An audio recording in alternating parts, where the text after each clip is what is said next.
estamos acabando, sí que temos un pouquiño máis de produción, as condicións neste ano, é dicir, as baixas temperaturas, non temperaturas moi elevadas que solemos ter no verán nesta comarca, pois fixeron que variedades como a agria foran medrando máis paulatinamente, unha variedade que suele sufrir moito estrés de temperaturas altas de calor, e que, bueno, por as condicións deste ano, pois fai que haxa, en algúns casos, pois un 20, un 25, noutros casos menos, pero máis de produción, co cual, bueno, un tamaño medio e contentos.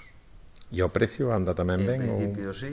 Mantense? Sí, vais mantendo o precio, co cual, bueno, pois vamos a tocar madeira e que sexa un ano xa, pois, bo para esta comarca. Esperemos que agora definitivamente o regadío se poña en marcha. É certo que a Consellería de Medio Rural pois vai a colaborar, neste caso, facendo os 42 pozos das 3 comunidades de regantes. Esperemos que se emprecen o máis rápido posible, xa que a finales do ano 22 deberían estar executados.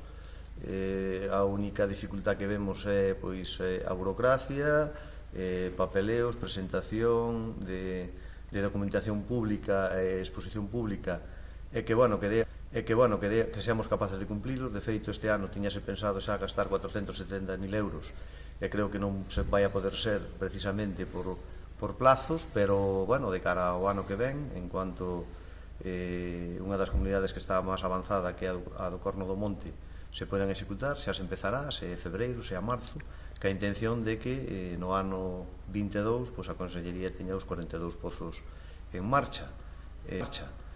Bueno, pois hai que decir que cambia o panorama. En principio iba a ser a Consellería que estábamos reitando para que fixera o regadío íntegro, eles participan neste caso cos pozos, bueno, pois a través do Ministerio ven 16 millóns de euros, dos cuales os agricultores porán o 20%, e esperemos que non haxa que fazer ningunha outra negociación, xa que tamén a Consellería pasa de 27 millóns a poñer 4, non? É dicir, pero, bueno, eu creo que hai bo entendemento, creo que fruto desa mesa da Limia onde se empezou a falar dos problemas da Limia, das problemáticas, e onde se teñen alcanzado, creo que, logros moi importantes, fruto do traballo e da posta, sobre todo en escena, por parte dos alcaldes e todos os sectores, de cales son as necesidades desta comarca.